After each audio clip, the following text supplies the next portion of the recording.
Case 1. Kelli Renee Turner, the mother who murdered with medicine. Date: August 20th, 2017. August 20th, 2017. Denver, Colorado. Children's Hospital Colorado became the final stop in what should have been a life full of promise for 7-year-old Olivia Gant. The little girl with the bright smile had supposedly battled terminal illness for years. Brain tumors, seizure disorders, intestinal failure requiring feeding tubes. A lifetime of suffering compressed into just 7 short years on this earth. Her mother, Kelli Renee Turner, had become something of a local celebrity. A warrior mom fighting alongside her desperately ill daughter, documenting their journey on social media, raising funds, garnering sympathy from strangers across the state and far beyond. The Make-A-Wish Foundation had granted Olivia's dying wish. Benefit concerts had been organized in her honor. Donations poured in from compassionate strangers who wanted to help ease the suffering of this brave little girl and her devoted mother. And when Olivia finally died that August day, the community mourned what they believed was a brave little soul who had fought so valiantly against impossible medical odds. But Olivia Gant was never sick. Not with cancer. Not with seizures. Not with intestinal failure. Not with any of the more than 20 conditions her mother had claimed were ravaging her small body. The truth was far more sinister, far more calculated, and infinitely more evil than anyone could have imagined. Kelli Turner had spent years systematically deceiving doctors, manipulating medical professionals, and orchestrating an elaborate web of lies, not out of delusion, but with cold, calculated precision, all to maintain a fiction that brought Kelli attention, sympathy, financial gain, and most disturbingly, a sense of purpose and control. This was Munchausen syndrome by proxy in its most sophisticated and ultimately lethal form. The investigation that would eventually unravel Kelli Turner's house of cards began not with Olivia's death, but in the months following it. A physician who had treated Olivia became deeply troubled by inconsistencies in the medical history Kelli had provided. This doctor couldn't shake the feeling that something was profoundly wrong. Medical records from different facilities didn't align. Reported symptoms never matched observed findings. Test results that should have shown devastating illness revealed a healthy child. That doctor made the difficult decision to contact authorities. What investigators discovered would shock even seasoned detectives who thought they'd seen everything. Kelli Turner had been doctor shopping for years, moving between medical facilities and specialists, always with new complaints, always pushing for more invasive procedures, more tests, more interventions. When one doctor would question her claims or suggest that Olivia might not have a particular condition, Kelli would simply find another doctor who would be more accommodating.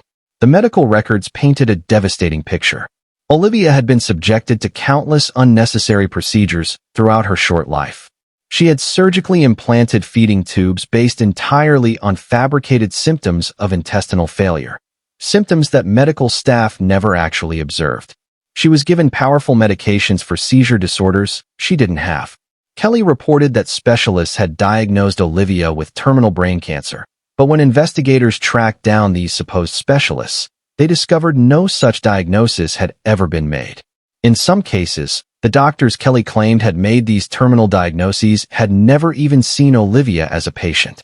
But Kelli Turner was intelligent and methodical in her deception. She knew the language of medicine. She presented herself as an educated, caring mother who was simply advocating for her sick child.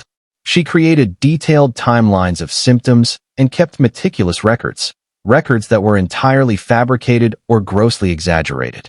She knew how to play on the sympathies of medical professionals who naturally wanted to help what appeared to be a desperately ill child.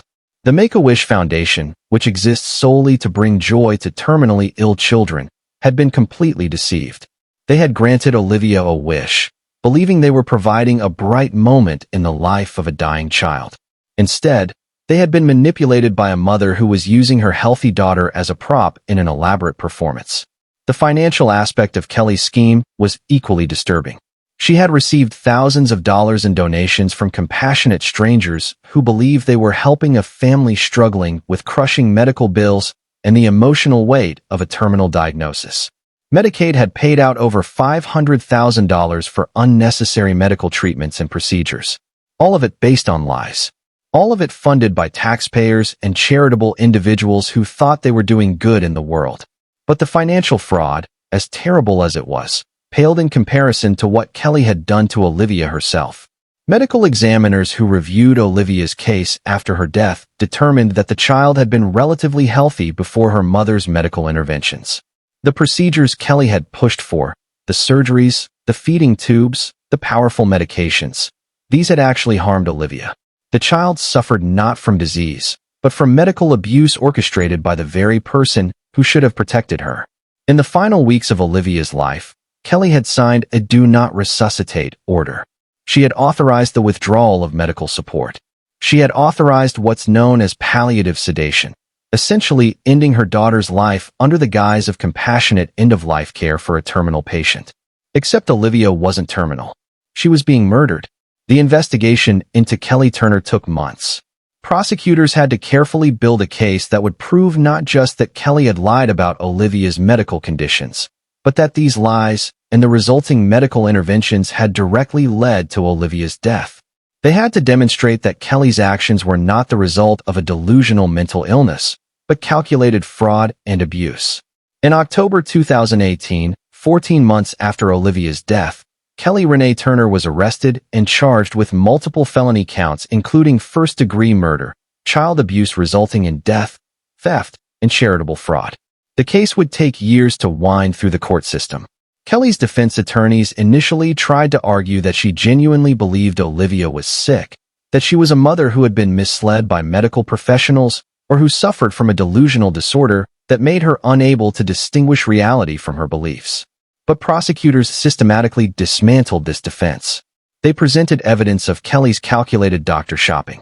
They showed how she had deliberately withheld information from doctors, providing different medical histories to different facilities to prevent any single physician from seeing the complete picture. They demonstrated that Kelli had researched medical conditions online and learned enough to convincingly fake symptoms.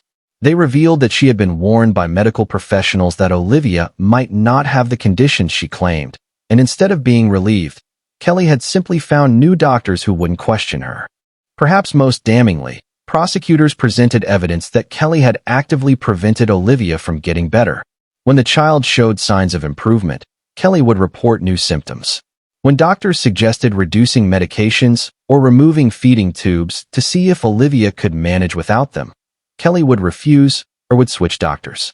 The prosecution also revealed that Olivia wasn't Kelli's first victim. Kelli had another daughter, an older child, who had also been subjected to unnecessary medical procedures based on fabricated illnesses. This older daughter had eventually been removed from Kelli's care, and remarkably, her medical conditions had resolved once she was no longer under her mother's control. This pattern was crucial evidence that Kelli's behavior wasn't delusional, it was deliberate. In June 2022, after years of legal proceedings, Kelli Renee Turner was found guilty of multiple charges, including murder in the death of Olivia Gant. The jury had seen through her carefully constructed facade. They had recognized that behind the image of the devoted mother was a woman who had used her own child as a tool for attention and financial gain, and who had ultimately killed that child rather than allow the truth to emerge. At sentencing, the judge didn't mince words. Kelli Turner was described as manipulative, calculating, and devoid of genuine maternal feeling.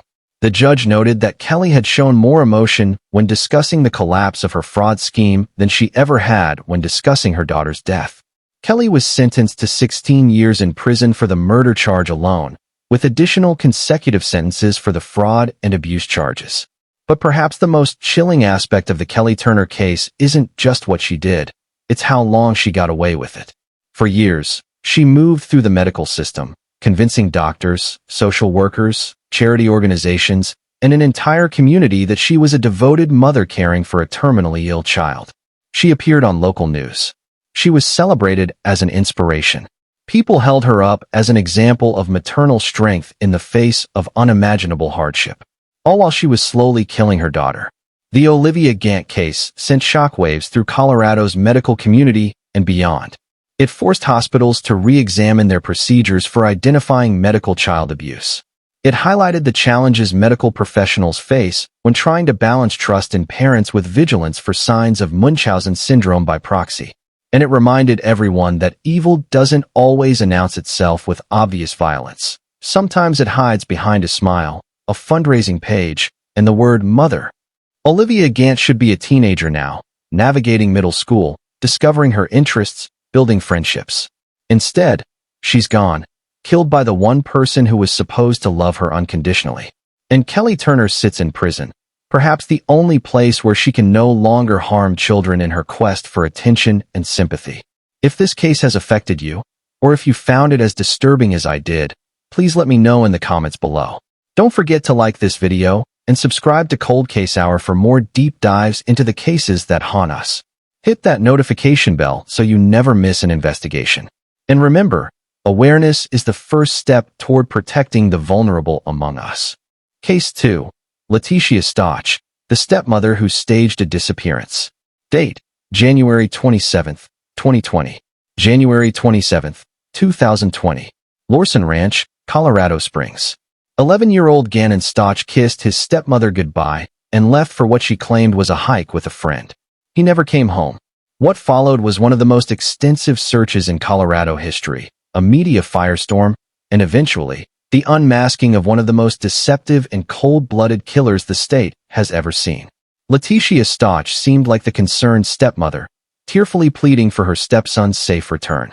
But beneath the performance was a calculated murderer who had brutally killed a child and then spent weeks spinning an increasingly bizarre web of lies to cover her tracks. Gannon Stauch was a vibrant, athletic boy who loved video games, playing with his younger sister, and spending time with his family. His father, Albert "Al" Stauch, was a member of the National Guard, and in late January 2020, he was away on training. That left Gannon, his younger sister, and their stepmother Letecia alone at home. Gannon's biological mother, Landon Hyatt, lived in South Carolina but remained deeply involved in her children's lives despite the distance. According to Letecia's initial story, on the afternoon of January 27th, Gannon had gone on a hike with a friend. When he didn't return by evening, she reported him missing. Colorado Springs Police Department immediately launched a search operation. Volunteers combed the surrounding areas. Search and rescue teams deployed. The community rallied, distributing flyers, organizing search parties, and praying for Gannon's safe return. But as investigators began to dig deeper, Letecia's story started to fall apart. Neighbors came forward with doorbell camera footage that contradicted Letecia's timeline. The video showed Letecia leaving the house with Gannon in her red pickup truck on the afternoon of January 27th. Hours later, the truck returned, but only Letecia got out. Gannon was nowhere to be seen. When confronted with this evidence, Letecia changed her story. Now she claimed Gannon had returned home with her, but then left again on his own to go to a friend's house. But there was no friend. No one had seen Gannon after he got into that truck with his stepmother. As pressure mounted, Letecia's explanations became increasingly erratic and fantastical. She claimed Gannon had been abducted. She suggested he might have run away. She hinted at mysterious people she'd seen in the neighborhood. She gave multiple contradictory statements to police, each one more implausible than the last. She even accused Gannon's biological mother of somehow being involved, a cruel deflection that caused immense additional pain to a woman already devastated by her son's disappearance. Behind the scenes, investigators were building a disturbing picture. They obtained search warrants for the Stauch home and found evidence that something terrible had happened there. Blood evidence was discovered in Gannon's bedroom and in other areas of the house. Despite Letecia's attempts to clean, forensic analysis revealed significant amounts of Gannon's blood, far too much for any innocent explanation she could provide. Cell phone data and surveillance footage tracked Letecia's movements in the days following Gannon's disappearance. She had made several suspicious trips, including one where she was caught on video purchasing cleaning supplies and trash bags. She had rented a car and driven to the Florida Panhandle, claiming she was visiting relatives. But investigators believe she was actually disposing of evidence. On March 2, 2020, just over a month after Gannon disappeared, Letecia Stauch was arrested in Myrtle Beach, South Carolina. She was charged with first-degree murder of a child under 12, child abuse resulting in death, and tampering with a deceased human body. Even then, even with her in custody, Gannon's body hadn't been found. The search for Gannon continued, now focused on the route Letecia had taken during her suspicious trip to Florida. And then, in a development that brought both closure and fresh heartbreak, Gannon's remains were discovered on March 17, 2020, in Santa Rosa County, Florida, hidden under a bridge off Highway 10. The little boy had been found, but the condition of his body told a horrific story. The autopsy revealed that Gannon had suffered unimaginable trauma. He had been shot, stabbed repeatedly, and beaten. The attack had been brutal, sustained, and absolutely intentional. This was not an accident, not a moment of lost control. This was murder in its most vicious form. And the person who had inflicted this horror was the woman who was supposed to be caring for him while his father was away. The prosecution's case, which would eventually go to trial in 2023, painted a chilling picture of the events of January 27th. They alleged that Letecia had attacked Gannon in his bedroom that afternoon, stabbing him multiple times. As the boy fought for his life, bleeding heavily, Letecia continued her assault. She then shot him to ensure he was dead. But why? What could possibly motivate someone to murder a child in such a brutal fashion? Prosecutors suggested that Letecia resented her role as stepmother and saw Gannon as an obstacle to the life she wanted. There was evidence of friction in the household, of Letecia feeling overwhelmed by parenting responsibilities. There were indications that Gannon may have accidentally damaged something in the home, perhaps triggering Letecia's rage. But ultimately, no rational explanation exists for what she did. The prosecution argued that Letecia Stauch was a narcissist who valued her own convenience and comfort over the life of a child in her care. After killing Gannon, Letecia had loaded his body into a suitcase, a detail so horrific it's almost incomprehensible, and placed it in her truck. That's what neighbors' cameras had captured, a stepmother leaving with a live child and returning with his body hidden from view. Over the next several days, while pretending to search for Gannon, while giving tearful interviews about her missing stepson, Letecia was actually working to dispose of evidence and create an alibi. Her trip to Florida wasn't to visit family. It was to dump Gannon's body as far from Colorado as she could manage, hoping he would never be found. She had crossed multiple state lines with a child's corpse in her vehicle, all while maintaining the facade of a concerned stepmother desperate for answers. The trial of Letecia Stauch began in April 2023, more than 3 years after Gannon's murder.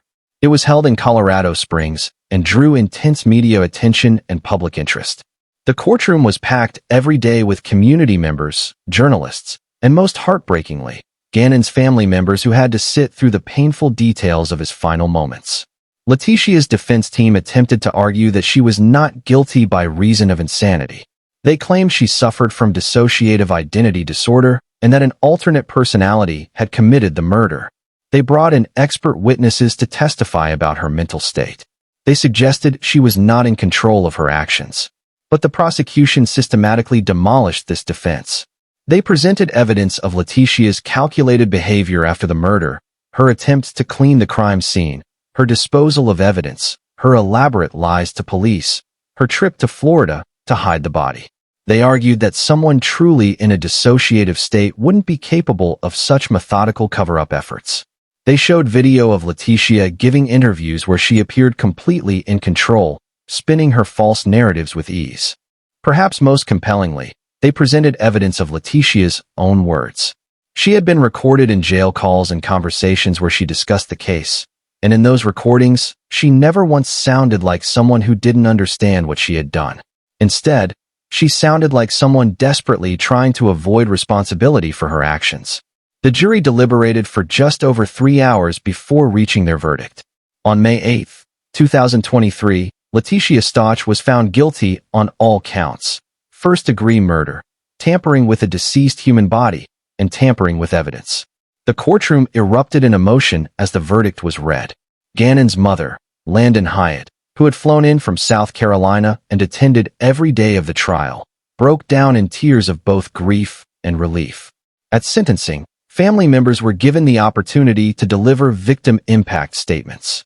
Landon Hyatt addressed Letecia directly, describing the unbearable pain of losing her son and the additional torture of knowing he had suffered at the hands of someone who was supposed to protect him. She spoke of Gannon's bright smile, his kind heart, his dreams for the future, all stolen by a woman whose capacity for evil seemed bottomless.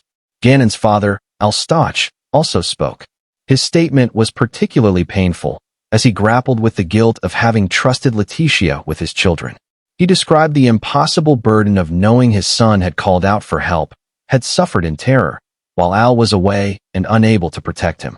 He spoke of his younger daughter, Gannon's sister, who had lost her brother and had her sense of safety shattered.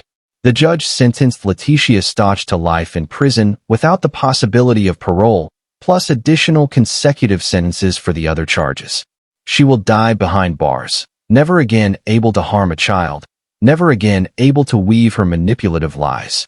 But the sentence, as just as it was, couldn't undo the damage. It couldn't bring back Gannon. It couldn't erase the trauma experienced by his family, his friends, his community. It couldn't remove the horrific images of what was done to an innocent 11-year-old boy who should have been safe in his own home. The Gannon-Stauch case became one of the most closely followed criminal cases in Colorado history. In the age of social media and true crime fascination, every development was dissected online.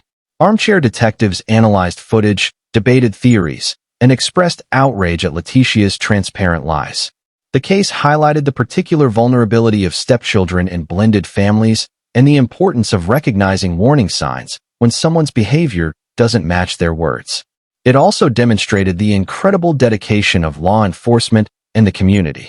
Hundreds of volunteers had searched for Gannon in frigid winter conditions.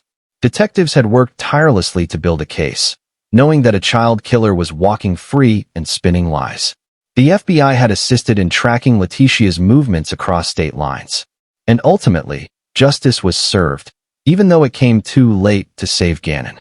Today, Gannon is remembered not as a murder victim, but as the vibrant, loving boy he was. His family has established memorials in his honor. His friends and classmates have held vigils. His community has refused to let his memory be overshadowed by the evil of the woman who killed him. And Letecia Stauch serves as a reminder that sometimes the monster isn't hiding in the shadows or lurking outside. Sometimes the monster is inside the home, wearing a mask of normalcy, calling herself family. If Gannon's story has touched you, or if you believe cases like this deserve our attention and our outrage, please leave a comment below. Don't forget to like this video and subscribe to Cold Case Hour. Hit that notification bell to make sure you're here for every investigation we bring to light. Justice for victims like Gannon depends on people who care enough to pay attention. Case 3. Miriam Gallegos, the mother who killed on a playground. Date: September 21st, 2007. September 21st, 2007. A quiet playground in Denver, Colorado. 3-year-old Neveah Gallegos played innocently, her whole life stretching before her, a life that would be cut brutally short by the one person who should have cherished it above all else. Her own mother, Miriam Gallegos, would end her daughter's life in an act of violence so senseless, so cruel, that it still haunts those who remember it nearly 2 decades later. Neveah. The name itself is heaven spelled backward. Her parents had chosen it hoping their daughter would be a blessing, a gift. But for little Neveah, there would be no long life, no chance to grow up, no opportunity to fulfill any of the promise that sparkled in her young eyes. On that September afternoon, Miriam Gallegos took her 3-year-old daughter to a playground in Denver. To any observer, it might have looked like a normal outing, a mother spending time with her toddler, letting the child burn off energy on the swings and slides. But Miriam had not come to the playground to watch her daughter play. She had come with a dark purpose that defies comprehension. What happened next was witnessed by other parkgoers, and their accounts would become crucial evidence in the case against Miriam. According to witnesses, Miriam became agitated. She began yelling at little Neveah, her anger escalating rapidly. The toddler, confused and frightened, tried to move away from her mother, but there was nowhere to go. And then Miriam attacked. She grabbed her daughter and began beating her viciously. Witnesses watched in horror as this mother, this person who had given birth to this child, who had held her as a newborn, who had been entrusted with her care, rained down blows on the small, defenseless toddler. Neveah's screams filled the playground.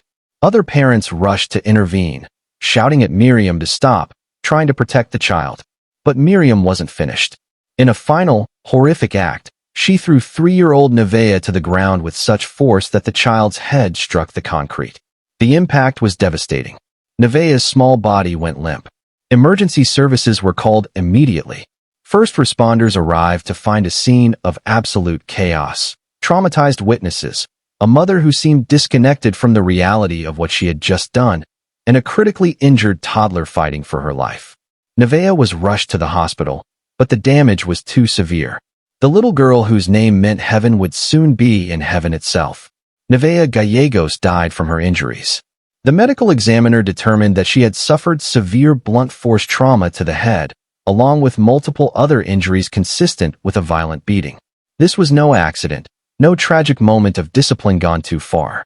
This was murder, plain and simple. Miriam Gallegos was immediately arrested at the scene. She was charged with first-degree murder in the death of her daughter. As the investigation unfolded, authorities tried to understand what could possibly drive a mother to such an unthinkable act. The picture that emerged was one of a troubled woman who had struggled with mental health issues and substance abuse.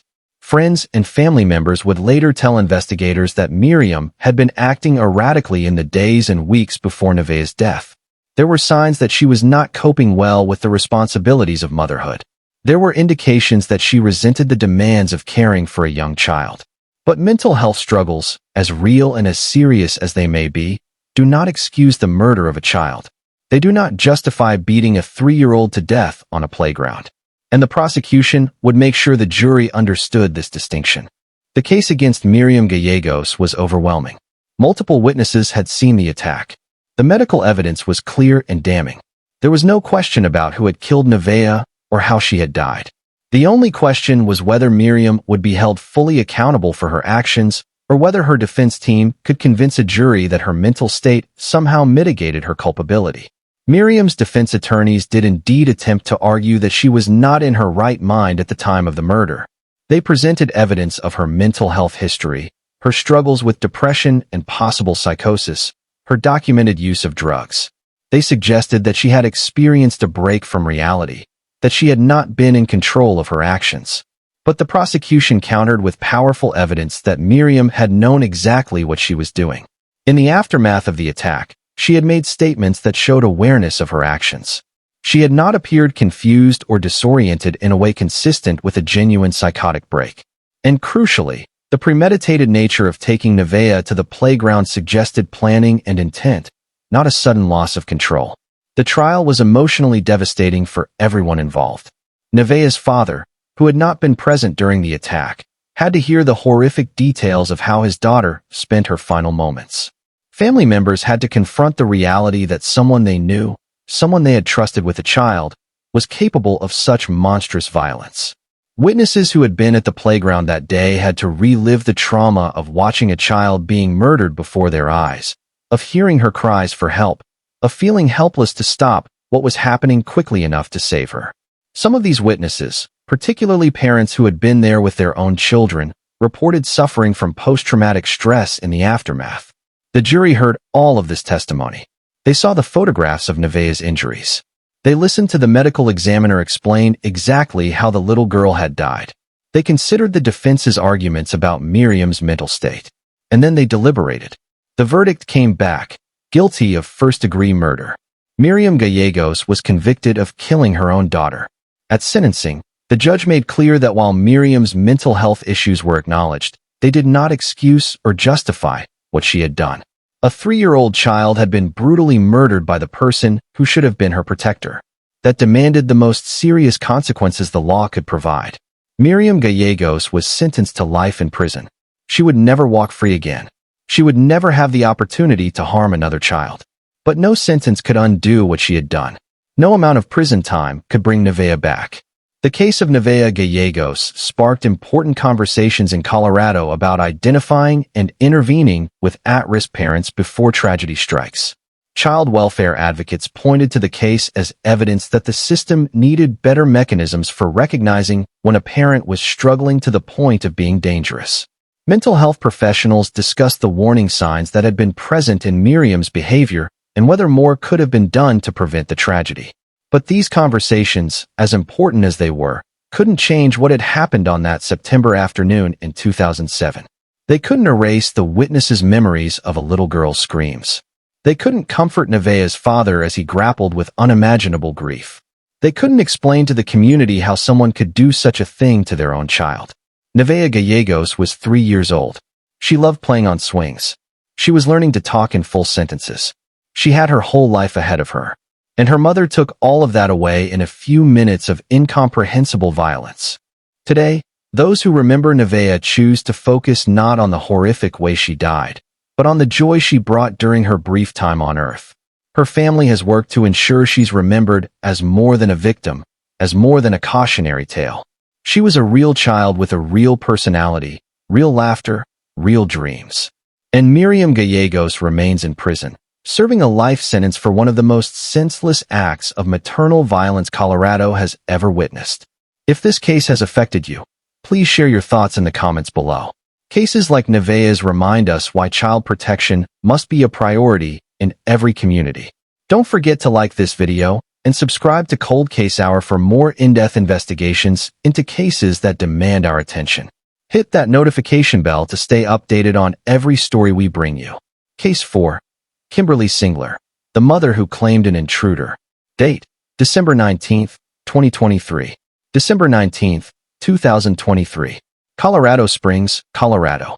A quiet residential neighborhood was shattered by what appeared to be a home invasion gone horribly wrong. When police arrived at the scene, they found a nightmare: 2 children dead, another critically injured, and a mother who claimed an unknown intruder had burst into their home and attacked her family. But as investigators began to piece together the evidence, they realized that the real horror was not that a stranger had invaded this home. The horror was that the person responsible for this bloodshed was the children's own mother, Kimberlee Singler. This case is still ongoing, with Kimberlee awaiting trial after a dramatic international manhunt, but what is already known is disturbing enough to cement her place among Colorado's most evil mothers. The evening of December 19th started like many others in the Singler household. Kimberlee was home with her 3 children. Her marriage had recently ended in divorce, and she had custody of the kids. To the outside world, she appeared to be managing her new reality as a single mother. But behind closed doors, something dark was brewing. Just after midnight, technically making it December 20th, frantic 911 calls came in from the Singler residence.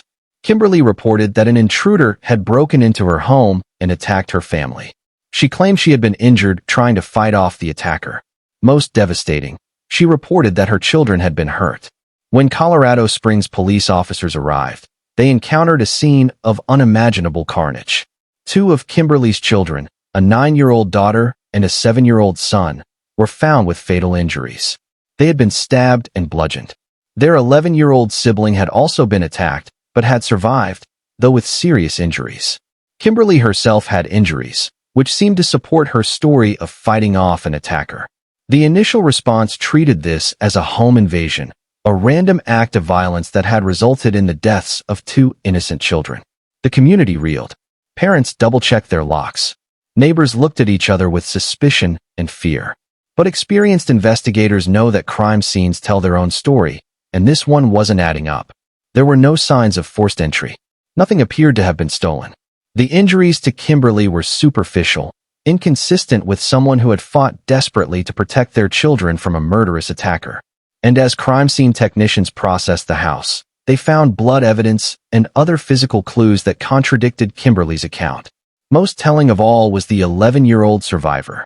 When this child was able to speak to investigators from the hospital bed, the story that emerged was completely different from what Kimberlee had claimed. There had been no intruder. The attack had come from inside the family. The attacker had been their own mother. Within days, the investigation's focus shifted dramatically. Kimberlee Singler was no longer a victim of a home invasion. She was the prime suspect in a double homicide. Investigators discovered that Kimberlee had been struggling with the aftermath of her divorce. There were custody disputes, financial pressures, and indications that she felt overwhelmed and resentful. But these struggles, as difficult as they were, are things many divorced parents face without resorting to violence. What made Kimberlee different? What pushed her over the edge into murdering her own children? The prosecution would later theorize that Kimberlee saw her children as extensions of her failed marriage, as obstacles to starting a new life, or perhaps as a way to hurt her ex-husband in the most devastating way possible. Some experts suggested she may have experienced a psychological break, while others believed her actions were more calculated, that she had decided death was preferable to dealing with the challenges of single parenthood and shared custody. On December 26, 2023, just 1 week after the murders, arrest warrants were issued for Kimberlee Singler. She was charged with 2 counts of first-degree murder, 1 count of attempted murder, 3 counts of child abuse, and 1 count of assault. The charges carried the possibility of life in prison without parole. But when authorities went to take her into custody, Kimberlee was gone. She had fled. While investigators had been building their case, while her surviving child was recovering in the hospital, while her 2 other children were being autopsied, Kimberlee had been planning her escape. She had somehow obtained the resources and made the arrangements to disappear. What followed was an international manhunt. Kimberlee Singler had left the country. Investigators traced her movements and discovered she had fled to the United Kingdom. She had managed to board a flight and leave the country despite the ongoing investigation.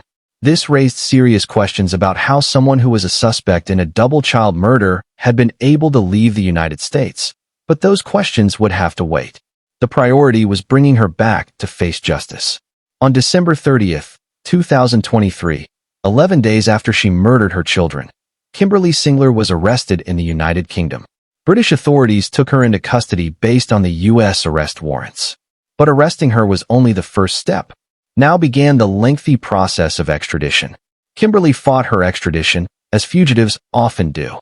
Her lawyers in the UK argued against sending her back to the United States, using various legal technicalities and delay tactics. But the evidence against her was overwhelming, and the crimes she was accused of were too serious for British courts to allow her to remain in the UK indefinitely. For more than 2 years, while her surviving child tried to heal physically and emotionally, while her 2 murdered children were laid to rest, while her ex-husband grappled with unimaginable grief and guilt, Kimberlee sat in a British jail fighting to avoid facing the consequences of her actions. Finally, on December 23, 2024, almost exactly 1 year after her arrest in the UK, Kimberlee Singler was extradited back to Colorado. She was flown back to the United States in custody and immediately transferred to the El Paso County Jail in Colorado Springs, where she now awaits trial. The extradition was a relief to prosecutors and to the victim's family, who had waited so long for the case to move forward. But it was also a reminder of how much time had passed, how much trauma had been prolonged by Kimberlee's flight and her legal maneuvering. As of this recording, Kimberlee Singler has not yet gone to trial. She is being held without bond, considered both a flight risk. She had already demonstrated her willingness to flee, and a danger to the community. Her trial is expected to begin in 2025, and it will undoubtedly be one of the most closely watched cases in Colorado. The evidence against her is substantial. There's the testimony of the surviving child who witnessed the attack. There's the forensic evidence from the crime scene that contradicts her intruder story. There's the evidence of her flight, which prosecutors will argue shows consciousness of guilt. And there are the autopsy reports that detail exactly how 2 innocent children died at their mother's hands. The surviving child, now a teenager, has been living with other family members and receiving therapy to process the unimaginable trauma of that night. This young person not only lost 2 siblings, but also has to grapple with the reality that their mother, the person who gave them life, tried to take that life away. The psychological damage of such betrayal is difficult to fathom. The case has also raised broader questions about domestic violence and family annihilation. While we often think of domestic violence in terms of intimate partner violence, the murder of children by a parent, particularly in the context of divorce or custody disputes, is a recognized pattern that child welfare experts call family annihilation. Sometimes a parent, usually but not always a father, decides that if they can't have their family on their terms, no one will. Kimberlee Singler's case fits some of these patterns, but also deviates from them. She didn't kill all of her children. One survived, though we don't know if that was intentional or if that child simply managed to escape. She didn't kill herself afterward, which is common in family annihilation cases. Instead, she created an elaborate lie about an intruder and then fled the country when that lie fell apart. This suggests a level of calculation that makes her actions even more chilling. This wasn't a moment of sudden rage or a psychotic break from which she emerged confused and remorseful. This was planned enough that she was able to stage a crime scene, lie to first responders, and arrange international flight. The community of Colorado Springs, still reeling from this tragedy, has rallied around the surviving child and other family members. Vigils were held for the two murdered children. Their schools created memorials. Classmates and teachers shared memories of two young lives full of promise, cut short by unfathomable evil. And now, the community waits for trial, waits for the full story to emerge in a courtroom, waits for justice to be served. The question everyone asks, why would a mother do this, may never be fully answered. But what is already clear is that Kimberlee Singler, whether through mental illness or calculated malice or some combination of both, chose to destroy her own children rather than face the challenges of co-parenting and shared custody. 2 children are dead. 1 is permanently traumatized. A family is shattered. And a community's sense of safety has been violated by the knowledge that sometimes the greatest danger to children comes not from strangers breaking into homes, but from the mothers who are supposed to protect them. The trial of Kimberlee Singler will eventually provide more answers, more details, more insight into what happened on that December night. But no trial, no verdict, no sentence can undo what was done. 2 children who should be in school, playing with friends, growing up, they're gone forever. And their mother, who should have been their fiercest protector, is the reason why. If you've been following this case, or if stories like this highlight the importance of child protection in your mind, please let us know in the comments. Don't forget to like this video and subscribe to Cold Case Hour. Hit that notification bell so you're here when we cover the trial and eventual verdict in the Kimberlee Singler case. Justice delayed is not justice denied. It's coming. Case 5. Carla Faith, the daycare owner who hid children behind a wall. Date: November 13th, 2019. November 13th, 2019. Colorado Springs, Colorado. Parents arrived at Mountain Play Place, a licensed daycare facility, to pick up their children after a normal day. But when they walked through the door, something was terribly wrong. The daycare appeared empty. No children were visible. No sounds of play or laughter filled the space.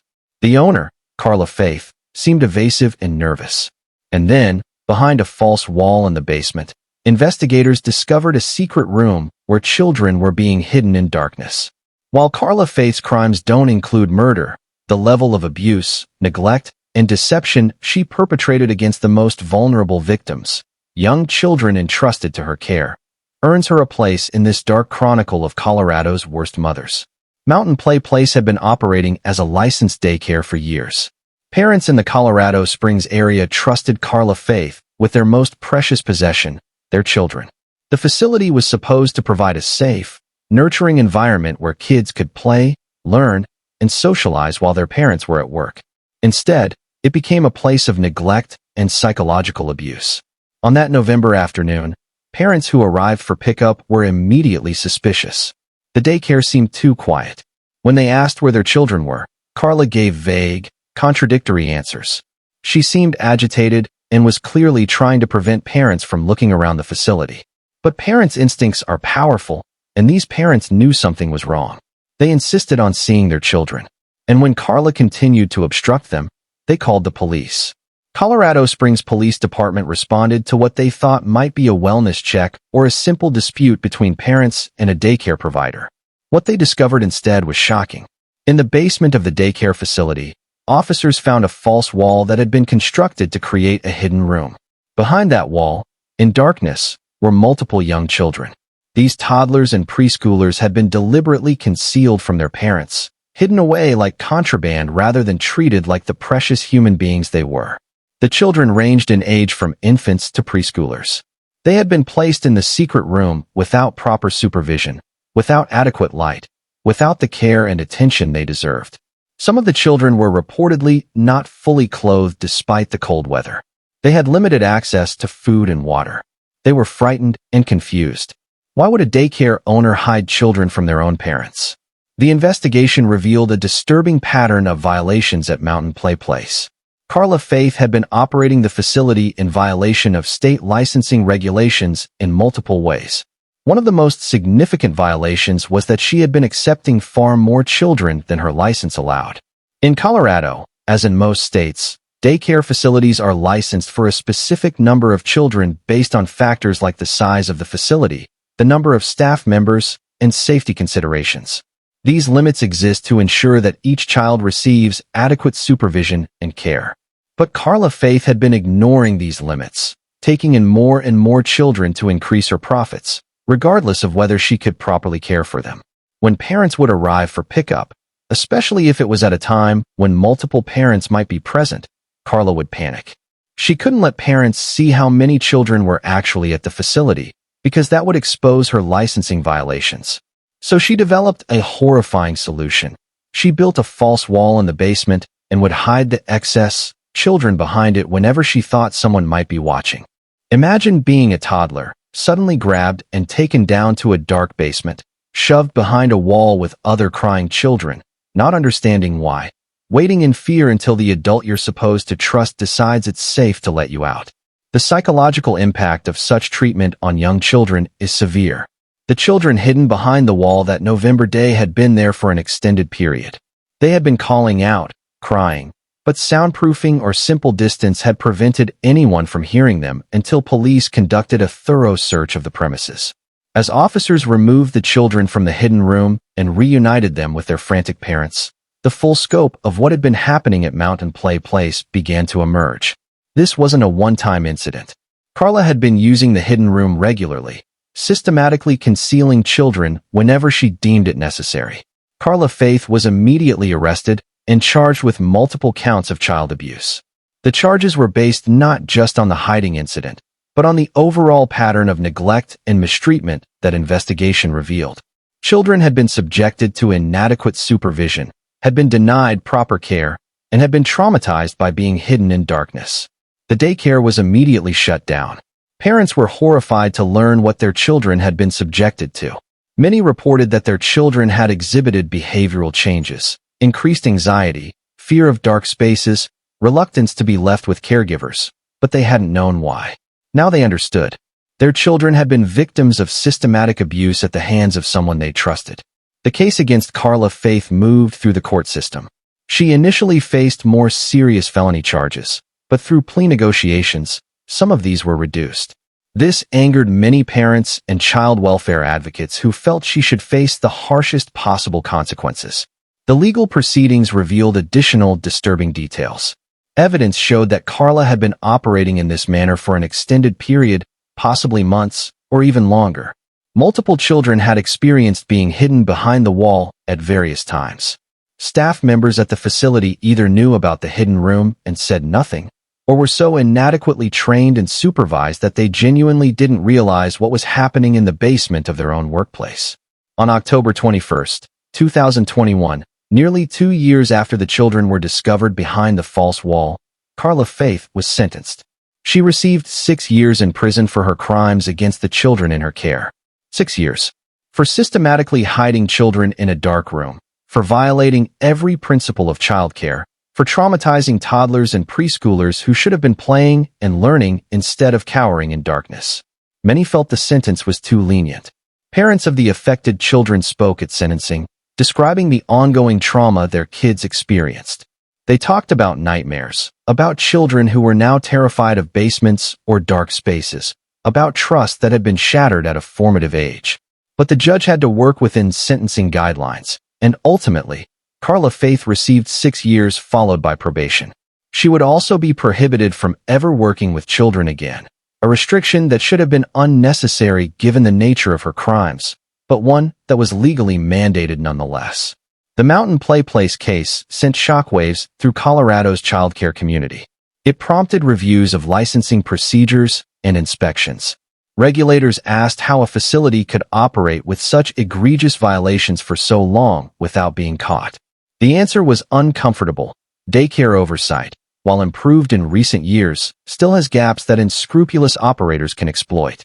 Parents became more vigilant about unexpected visits to daycare facilities, about asking questions, about trusting their instincts when something seems wrong. The case became a cautionary tale used in childcare training about the importance of proper staffing ratios and transparent operations. But for the children who were hidden behind that wall, the case is more than a policy discussion or a training example. It's a traumatic memory that some of them will carry for life. Child psychologists who worked with the affected families noted that young children are particularly vulnerable to trauma, and that the betrayal of trust by a caregiver can have long-lasting effects on their ability to feel safe and form attachments. Some of these children required extensive therapy. Parents reported behavioral regression, potty-trained children having accidents, children who had been sleeping through the night suddenly having severe nightmares, kids who had been outgoing becoming clingy and fearful. Carla faced crimes, while not including murder or extreme physical violence, represent a profound evil nonetheless. She took the sacred trust that parents placed in her and violated it in the most calculated way possible. She prioritized profit over the well-being of children. She subjected toddlers to psychological abuse for the sake of her bottom line. And she did it with a smile, greeting parents at drop-off and pick-up, taking their money, all while planning to hide their children in a dark basement room like they were evidence to be concealed rather than human beings to be cherished. As of this recording, Carla Faith has been released from prison and is living under the conditions of her probation. The children she traumatized are older now, some approaching their teenage years. Mountain Play Place is permanently closed, its license revoked, its building now housing a different business that has nothing to do with children. But the impact of what happened there lingers. It lingers in the children who still don't like dark spaces. It lingers in the parents who struggle with guilt over not having known sooner. It lingers in the community's awareness that evil doesn't always announce itself with violence. Sometimes it hides behind a smile and a false wall. If this case has made you think about childcare safety, or if you have thoughts on how to better protect children in daycare settings, please share in the comments below. Don't forget to like this video and subscribe to Cold Case Hour for more investigations into cases that impact our communities. Hit that notification bell to stay informed about child safety and justice. Case 6. Kelli Murphy, the Castle Rock mother who killed two. Date: August 26, 2011. August 26, 2011. Castle Rock, Colorado. A affluent suburban community where families felt safe, where children played in well-maintained parks, where the biggest concerns were usually about traffic or property values. But on this late summer day, that illusion of safety was shattered when Kelli Murphy murdered her own two children in their home. 6-year-old Lexus and 2-year-old Logan. A first grader just starting school and a toddler barely beginning to explore the world. Both killed by the woman who had given them life. Kelli Murphy appeared to have a life many would envy. She lived in Castle Rock, an upscale Denver suburb known for its excellent schools and family-friendly atmosphere. She had 2 young children and seemed to be a stay-at-home mother devoted to raising them. To neighbors and casual acquaintances, the family appeared normal, happy even. But behind the closed doors of their comfortable suburban home, Kelli was struggling with severe mental health issues that she had hidden from almost everyone around her. And on August 26th, those hidden struggles would explode into horrific violence. The exact details of what happened that day are disturbing. Kelli killed both of her children in their home. The method was brutal. She used a knife, attacking her own babies with a weapon meant for cutting food, turning it instead into an instrument of murder. 6-year-old Lexus was old enough to understand what was happening, old enough to be terrified, old enough to potentially try to run or fight back. The horror of those final moments, a child realizing their own mother meant to harm them, is almost too terrible to contemplate. And 2-year-old Logan, barely more than a baby, completely dependent on his mother for everything, had no understanding of why the person who was supposed to protect him was hurting him. After killing her children, Kelli attempted to take her own life.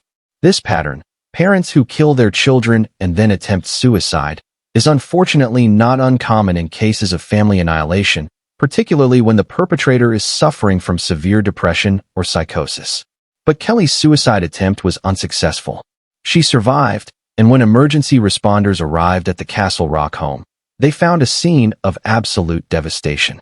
2 small children, dead from stab wounds. A mother, injured but alive, who had just committed the most unthinkable act a parent can commit. Kelli Murphy was immediately taken into custody. Once her own injuries were treated, She was arrested and charged with 2 counts of first-degree murder. The Castle Rock community, and indeed the entire Denver metropolitan area, was shocked. How could this happen in their safe, peaceful suburb? How could a mother do this to her own children? As the investigation unfolded, more information about Kelli's mental state emerged. She had been suffering from severe mental illness, including what experts would later identify as major depression with psychotic features. This wasn't just sadness or difficulty coping. This was a serious psychiatric condition that had distorted her perception of reality.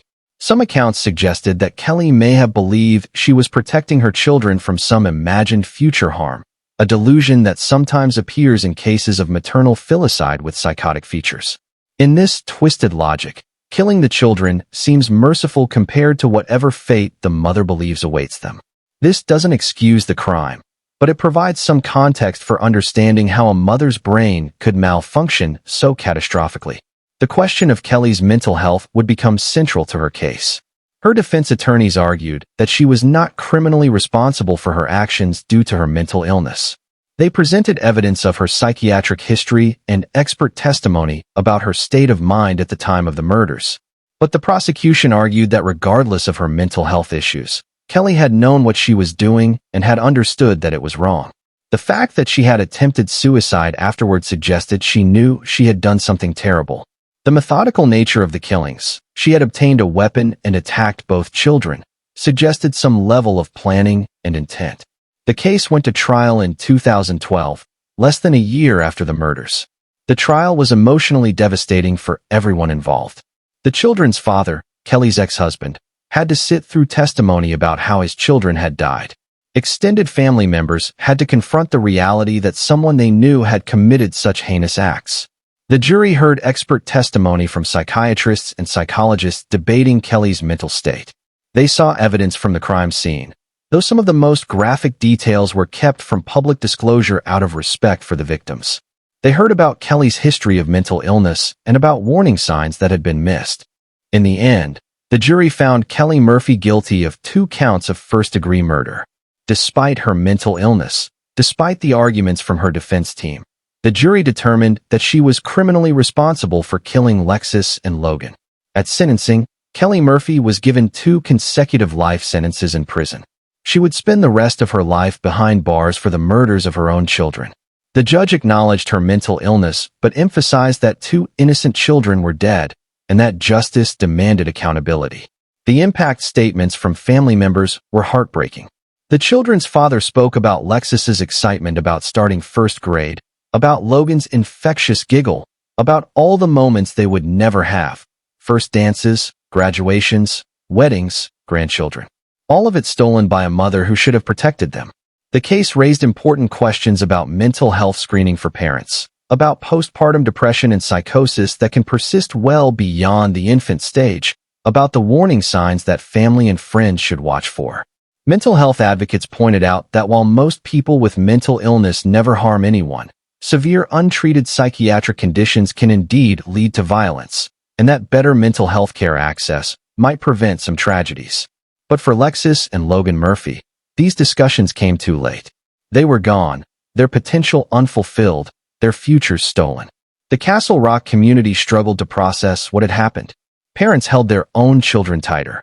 People questioned whether they would recognize warning signs in friends or neighbors who might be struggling. Counselors were made available at Lexus's school to help classmates understand why their friend wouldn't be coming back to class. Kelli Murphy remains in prison, serving her life sentences. In the years since the murders, there have been occasional news stories about her appeals or her status in the prison system, but none of her appeals have been successful. The convictions stand. The sentences stand.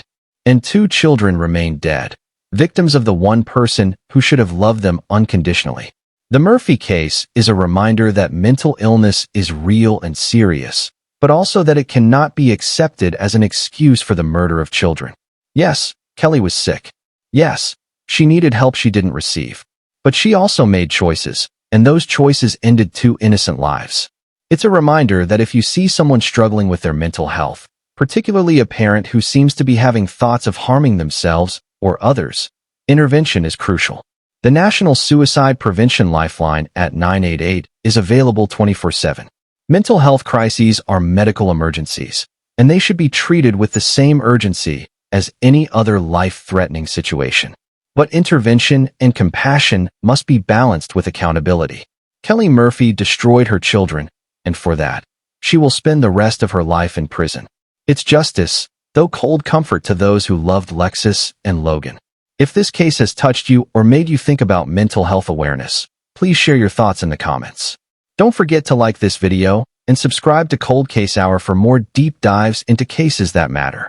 Hit that notification bell to stay with us for every investigation. Case 7.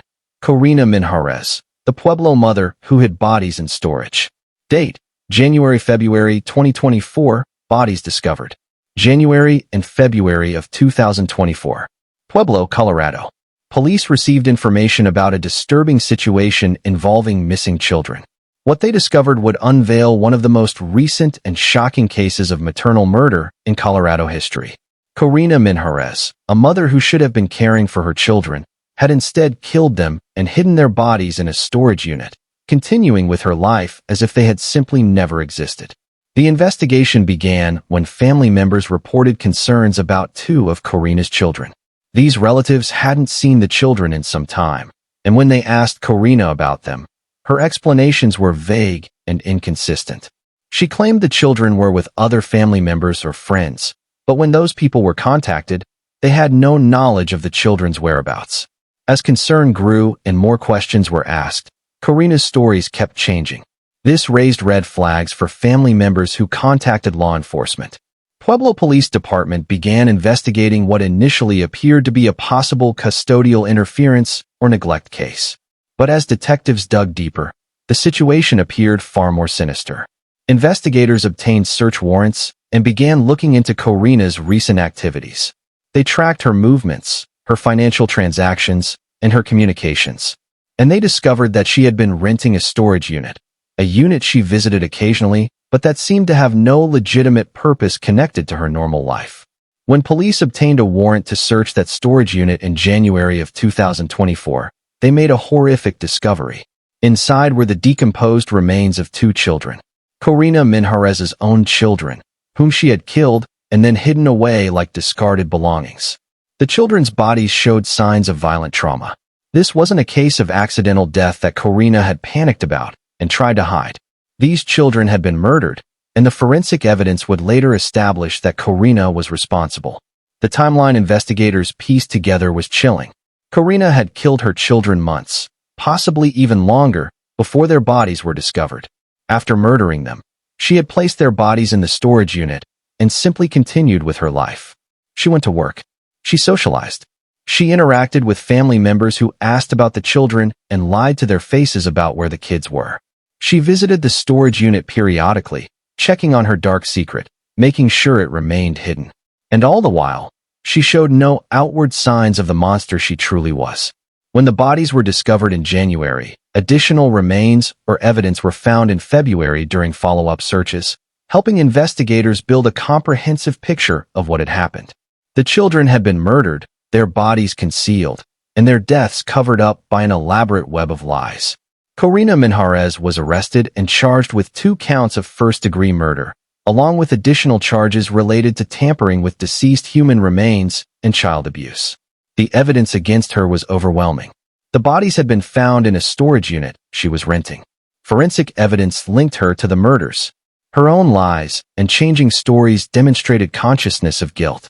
But Corena pleaded not guilty, forcing the case to go to trial. This meant that family members would have to endure the pain of a public trial, hearing all the details of how these children died, confronting the evidence of their suffering. The trial took place in the summer of 2024. Prosecutors presented their case methodically. They showed the jury evidence from the storage unit. They walked through the timeline of the murders and the subsequent cover-up. They presented forensic evidence about how the children had died. They showed Corena's pattern of lies when asked about the children's whereabouts. The defense had little to work with. There was no credible alternate explanation for how 2 children's bodies ended up in a storage unit rented by their mother. There was no evidence of anyone else being involved. Corena's own actions, her lies, her continued use of the storage unit, her complete lack of appropriate response to her children's disappearance. all pointed to guilt. On August 27, 2024, the jury returned with their verdict, guilty on all counts.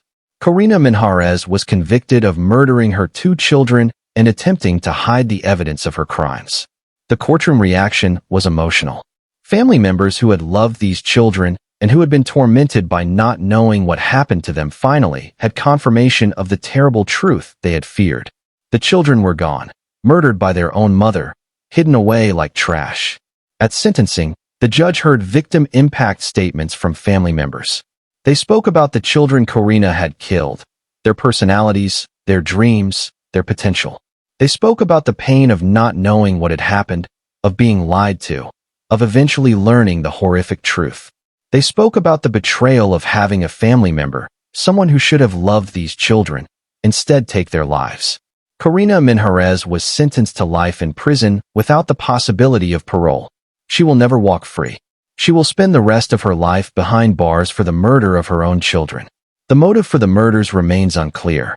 Corena hasn't provided any explanation that makes sense of such evil. Some speculate it was related to the burden of parenthood, to financial stress, to relationship problems, or to mental illness. But ultimately, no explanation can justify or fully explain the murder of children by their mother. The Pueblo community was rocked by the case. This wasn't a wealthy suburb or a touristy mountain town. Pueblo is a working-class city that has faced its share of economic challenges. But even in a community that has seen its share of crime, the murder of children by their mother stands out as particularly shocking. The case also highlighted the importance of family members and friends who notice when something isn't right. The relatives who kept asking about the children, who didn't accept Corena's vague explanations, who eventually contacted police. They were crucial to uncovering the truth. Without their persistence, those children's bodies might have remained hidden indefinitely, and Corena might never have faced justice. Child welfare advocates used the case to emphasize the importance of checking on children, of not accepting vague explanations about why kids aren't seen or heard from, of trusting instincts when something seems wrong. Most parents are not murderers, of course, but when red flags appear, they shouldn't be ignored.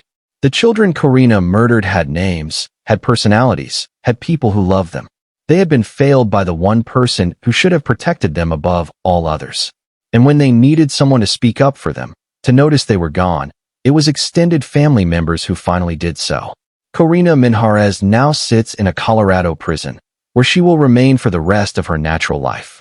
The storage unit where she hid her children's bodies has been cleared out, cleaned, and likely rented to someone else who has no idea of its dark history. The children she killed are buried, mourned by family members who cherish their memory. And Pueblo, Colorado, adds another dark chapter to its history.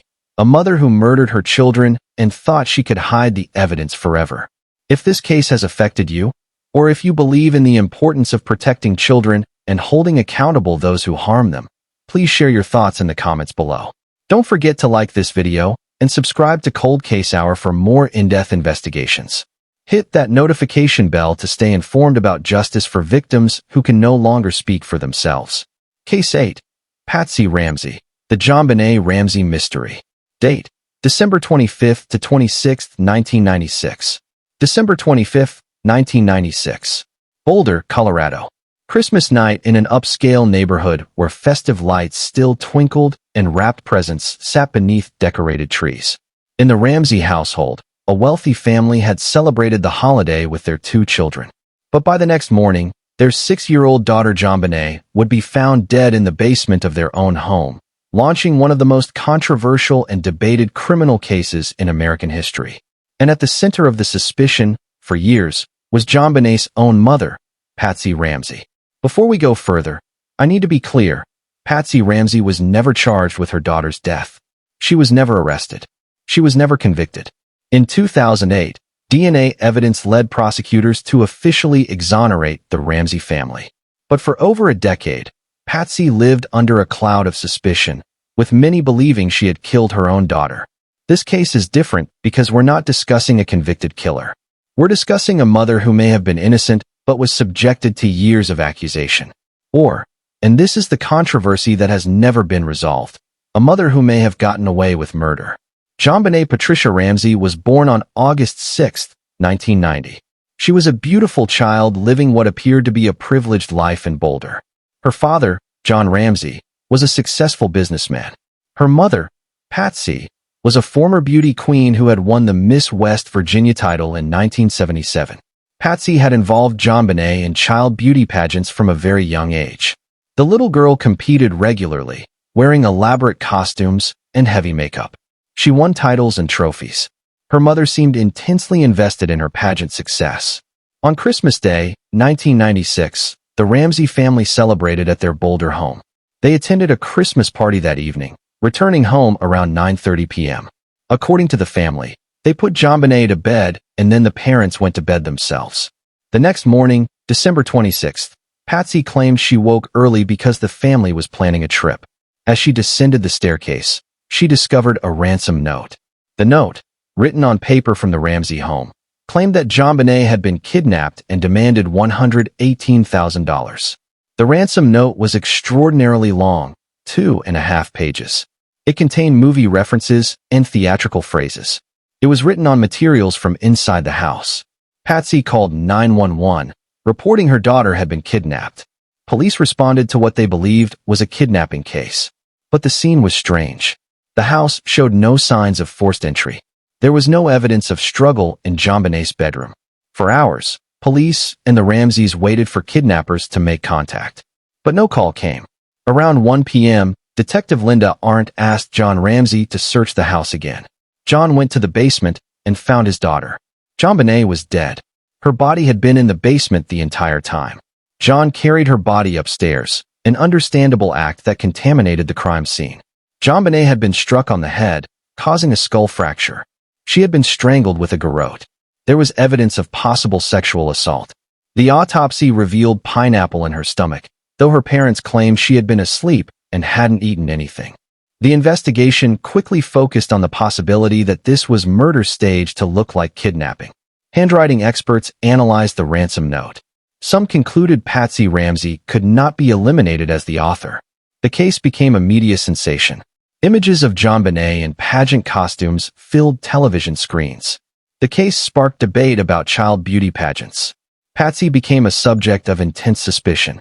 Body language experts analyzed her interviews.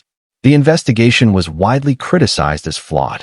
In October 1999, a grand jury voted to indict the Ramseys for child abuse resulting in death, but the district attorney refused to sign the indictments.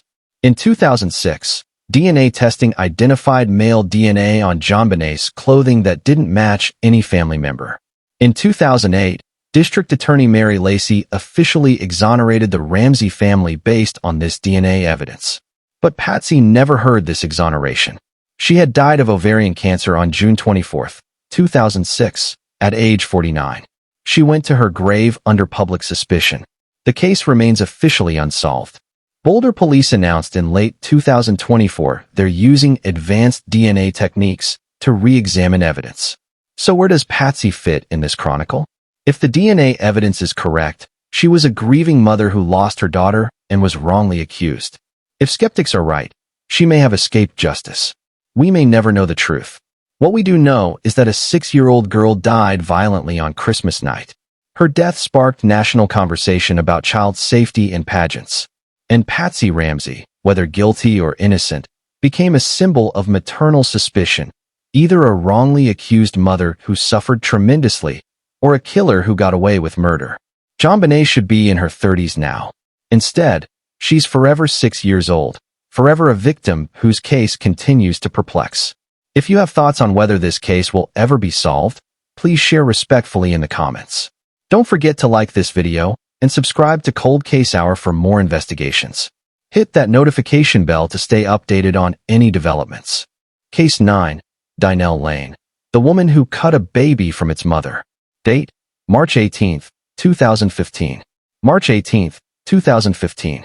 Longmont, Colorado. Michelle Wilkins, 7 months pregnant, went to a home to buy baby clothes advertised online. She never imagined she was walking into a nightmare orchestrated by Dynel Lane, a woman so desperate to fake a pregnancy that she was willing to commit one of the most horrifying crimes imaginable. Dynel Lane technically wasn't the biological mother of the baby who died in this case.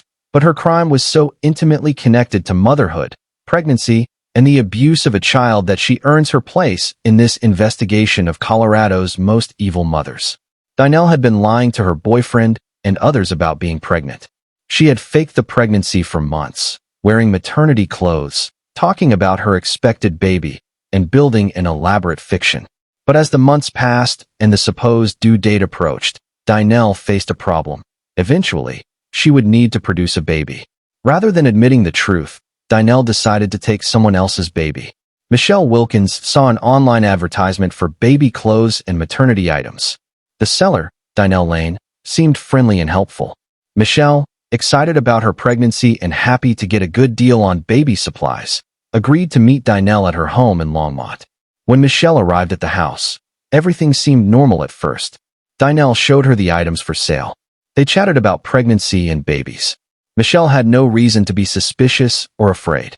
And then Dynel attacked. What happened next is almost too horrifying to describe, but it must be told to understand the depths of Dynel's evil. She attacked Michelle with a weapon. Some reports indicate it was a broken glass bottle. She beat the pregnant woman and then, in an act of unimaginable brutality, she used a knife to cut open Michelle's abdomen and remove her unborn baby. This wasn't a medical procedure. This wasn't performed in a hospital with anesthesia and sterile equipment. This was a violent assault, a makeshift cesarean section performed by someone with no medical training, no concern for the lives she was destroying, thinking only of her own desperate need to maintain her fiction of pregnancy. Michelle, remarkably, survived this attack, though she suffered devastating injuries both physical and psychological. She managed to call for help after Dynel left her for dead. Emergency responders arrived to find Michelle bleeding profusely from the horrific wound in her abdomen, fighting to stay alive. Her baby, a little girl who would have been named Aurora, did not survive. The baby was removed from the womb far too early and without any medical care. Aurora died, not from any natural cause or tragic accident, but because a deranged woman valued her own lives more than human life. Meanwhile, Dynel, covered in Michelle's blood and carrying the dying baby, went to the hospital claiming she had suffered a miscarriage. She presented the baby to her boyfriend, maintaining her lie even as the infant struggled for life. Medical staff at the hospital became suspicious almost immediately. Dynel's story didn't make medical sense. She wasn't showing signs of having just given birth. The baby's condition was inconsistent with her account. As doctors were trying to save the baby's life and questioning Dynel's story, police were simultaneously responding to Michelle's call for help at Dynel's home. When they found Michelle and heard her account of what had happened, they immediately connected it to the woman who had just shown up at the hospital with a newborn. Dynel Lane was arrested at the hospital. The baby, little Aurora, died shortly after, having never had a chance at life outside the womb.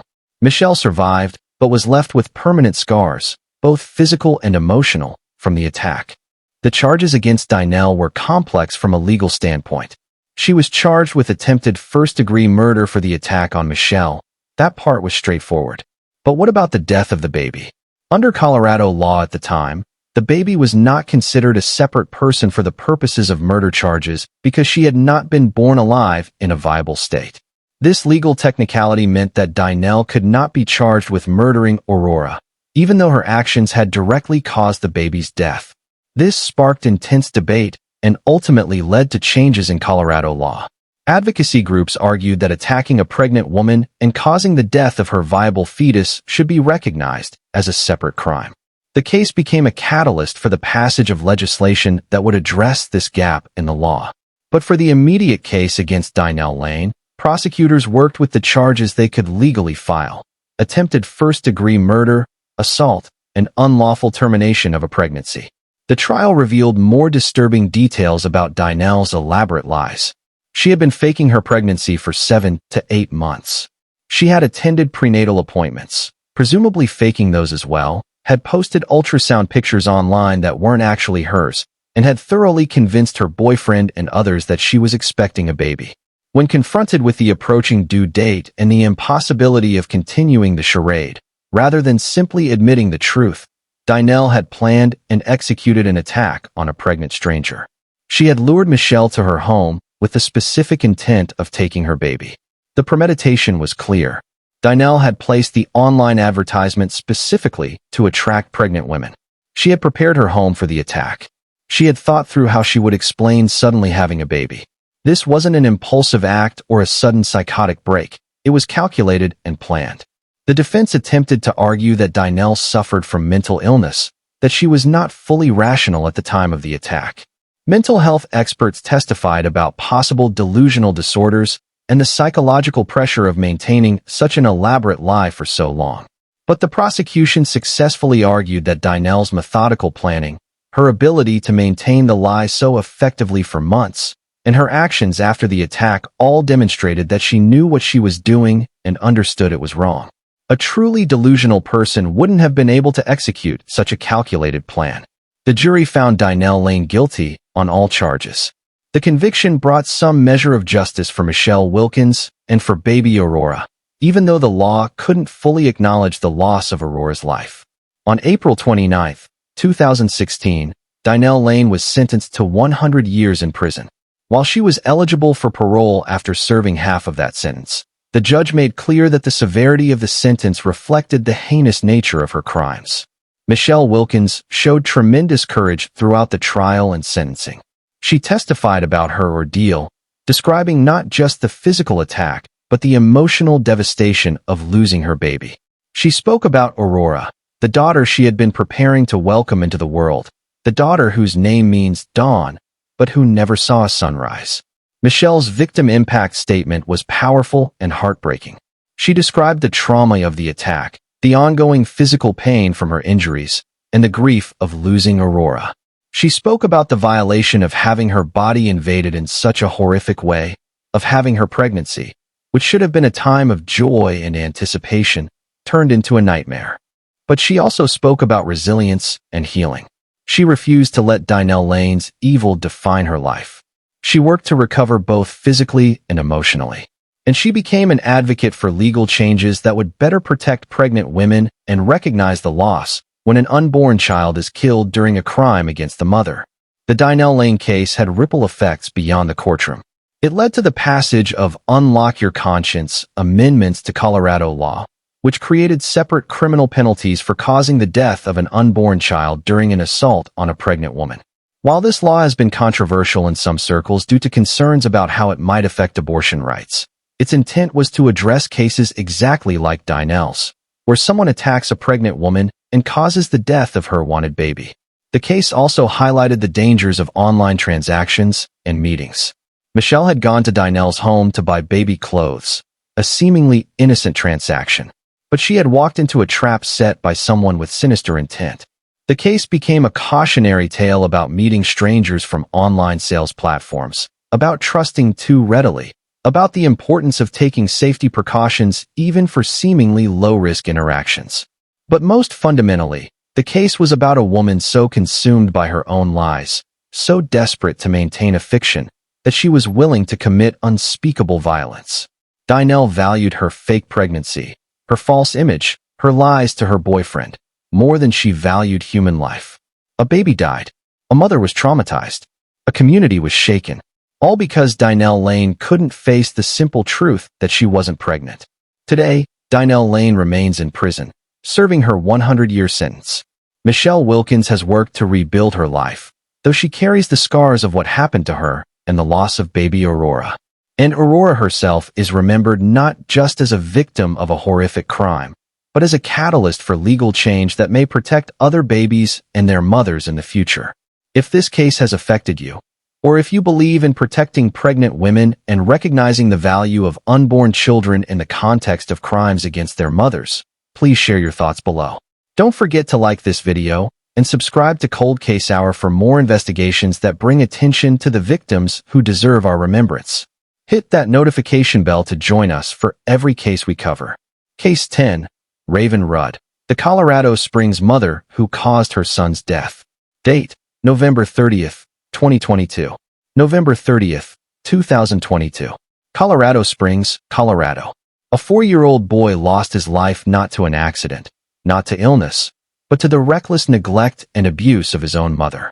Raven Rudd, the person who should have been this child's protector, instead caused his death through actions so negligent and abusive that she would eventually face criminal charges for killing her own son. This case is heartbreaking because it involves a very young child who depended entirely on his mother for survival, for care, for safety. And that mother failed him in every possible way, leading directly to his death. The details of what happened to this 4-year-old boy are disturbing. According to the investigation and subsequent legal proceedings, Raven Rudd subjected her son to severe neglect and abuse. The child suffered from conditions that required proper care and attention, care that Raven failed to provide. Medical evidence and investigative findings revealed that the 4-year-old experienced prolonged suffering before his death. He was not given adequate food. He was not provided with necessary medical care. He was subjected to conditions that no child should ever endure. And his mother, the person legally and morally responsible for his well-being, did nothing to help him. In fact, Raven didn't just fail to help. Her actions actively contributed to her son's deteriorating condition. The abuse and neglect were not momentary lapses in judgment. This was sustained, ongoing mistreatment of a helpless child who had no way to escape, no way to seek help, no way to protect himself. On November 30th, 2022, the 4-year-old boy died. His short life, which should have been filled with play, learning, and love, ended because his mother had recklessly caused his death through her abusive treatment and criminal neglect. But Raven's arrest didn't come immediately. For over a year after her son's death, the investigation continued as authorities built their case. They gathered medical evidence, interviewed witnesses, reviewed records, and pieced together the horrific story of what this child had endured. On January 5, 2024, more than 13 months after the boy's death, Raven Rudd was finally arrested. She was charged with child abuse recklessly resulting in death, a serious felony charge that acknowledged both the abuse she had inflicted and the direct connection between that abuse and her son's death. The legal process moved forward, and the evidence against Raven was substantial. Prosecutors presented medical testimony about the child's condition at the time of death. They showed evidence of the prolonged neglect and abuse. They demonstrated that Raven's actions, and her failures to act when action was required, had directly caused her son's death. This wasn't a case where a child died from an unforeseeable accident or a sudden illness that even attentive parents couldn't have prevented. This was a death that resulted from sustained abuse and neglect, a death that was entirely preventable if Raven had simply provided her son with basic care. The defense had little to work with. The evidence was clear. The medical findings were unambiguous. A 4-year-old child had died because his mother had recklessly abused and neglected him. Raven Rudd was found guilty of child abuse recklessly resulting in death. The conviction meant that a jury of her peers had examined the evidence and concluded that she was criminally responsible for her son's death. In late June of 2025, Raven Rudd was sentenced for her crime. The sentencing hearing was emotional, as these proceedings always are when the victim is a young child. Family members who had loved the 4-year-old boy had the opportunity to speak about their loss, about the bright, innocent child who had been taken from them, about the future he would never have.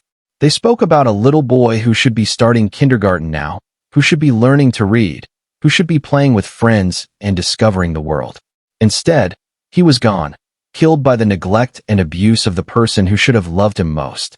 The judge, in imposing sentence, acknowledged the severity of Raven's crimes.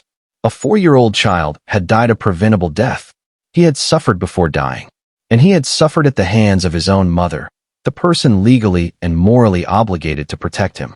Raven Rudd was sentenced to a significant prison term for her crime. She will spend years behind bars for causing her son's death. But no sentence can bring back the 4-year-old boy who died. No amount of prison time can undo the suffering he experienced. No punishment can restore the life that was stolen from him. The Colorado Springs community was shaken by this case, as communities always are when a child dies from abuse. People asked the questions that always arise in these situations. How did this happen? Were there warning signs that were missed? Could someone have intervened earlier to save this child? Child welfare advocates pointed to the case as evidence of the need for better systems to identify and protect at-risk children. They emphasized that neighbors, family members, teachers, doctors, anyone who interacts with children, have a responsibility to report suspected abuse or neglect. The tragedy of Raven Rudd's case is compounded by the fact that this death was entirely preventable. If Raven had simply provided her son with adequate food, basic medical care, and a safe environment, he would likely still be alive today. If she had recognized that she was overwhelmed or unable to care for him properly, she could have sought help from family, from social services, from any number of resources available to struggling parents. But she didn't. Instead, she subjected her 4-year-old son to conditions that led to his death, and then she had to live with that knowledge for over a year before being arrested. The case serves as a grim reminder that not all dangers to children come from strangers or from dramatic acts of violence. Sometimes, the danger is quieter, more insidious. It's the slow accumulation of neglect, the gradual deterioration of a child's health and well-being while the person responsible for preventing that deterioration does nothing. Child abuse resulting in death charges recognize this reality. They acknowledge that a parent can kill a child not through a single violent act, but through sustained failure to provide necessary care. The law holds parents accountable not just for what they actively do to harm children, but also for what they fail to do to protect them. Raven Rudd's 4-year-old son deserved so much more than he received. He deserved a mother who would feed him, care for him when he was sick, provide him with a safe and nurturing home. He deserved to grow up, to go to school, to make friends, to discover his talents and interests. Instead, his life ended at 4 years old because his mother recklessly caused his death through abuse and neglect. Today, Raven Rudd sits in a Colorado prison, serving her sentence for killing her son. The 4-year-old boy is buried, mourned by family members who loved him and who wish they could have done more to save him. And the Colorado Springs community is left with another painful reminder that child abuse happens in their neighborhoods, that children suffer behind closed doors, and that vigilance and intervention are essential to protecting vulnerable kids. The case was reported in early July of 2025, bringing renewed attention to the ongoing problem of child abuse and neglect. Every report of a case like Raven Rudd's should serve as a call to action, a reminder that we all have a role to play in protecting children. If you see signs of abuse or neglect, report them. If you're struggling as a parent, seek help before the situation becomes dangerous. If you work with children in any capacity, be alert for warning signs and take them seriously. A 4-year-old boy in Colorado Springs didn't get the protection he needed, and it cost him his life. We owe it to him and to all vulnerable children to do better, to be more vigilant, to intervene when necessary, and to hold accountable those who harm the children in their care. If this case has affected you, or if you believe in the importance of child protection and holding abusers accountable, please share your thoughts in the comments below. Don't forget to like this video and subscribe to Cold Case Hour for more investigations into cases that demand our attention and our action. Hit that notification bell to stay with us for every story we bring to light. Conclusion: the darkest betrayal. We've journeyed through 10 cases tonight, 10 stories of mothers in Colorado who betrayed the most fundamental bond in human existence. From Kelli Turner's calculated medical abuse and murder of Olivia Gant, to Letecia Stauch's brutal killing of Gannon, to the horrific violence inflicted by Miriam Gallegos on little Neveah, to Kimberlee Singler's ongoing case and her flight across the ocean, to Carla Faith hiding children behind a wall, to Kelly Murphy's mental illness culminating in double murder, to Corena Minjarez hiding bodies in storage, to the controversial and unsolved JonBenét Ramsey case, to Dynel Lane's unthinkable attack on a pregnant woman, to Raven Rudd's fatal neglect and abuse of her 4-year-old son, we've seen evil in many forms. These cases force us to confront uncomfortable truths. They challenge our assumptions about motherhood and maternal love. They remind us that sometimes the greatest danger to a child comes from within their own home, from the person who gave them life. But these cases also highlight the importance of vigilance, of listening when family members or friends express concerns about children, of taking seriously the warning signs of abuse or mental health crises, of supporting systems that protect vulnerable children. Every child deserves safety. Every child deserves a mother who protects rather than harms. And every child who suffers at the hands of a parent deserves justice and recognition of what was done to them. To the victims we've discussed tonight, Olivia, Gannon, Neveah, the Singler children, the children hidden behind the wall, Lexus and Logan, The Minjarez children, JonBenét, baby Aurora, and Raven Rudd's 4-year-old son. We remember you. Your lives mattered. Your suffering was real. And your stories serve as a call to action for all of us to do better in protecting children. Thank you for joining me on this difficult but important journey through some of Colorado's darkest cases. If you found value in this investigation, please like this video, subscribe to Cold Case Hour, and hit that notification bell so you never miss our deep dives into the cases that demand our attention. Share your thoughts respectfully in the comments below, and remember, awareness and vigilance can save lives. Until next time, stay safe, stay vigilant, and never forget the victims. This has been Cold Case Hour.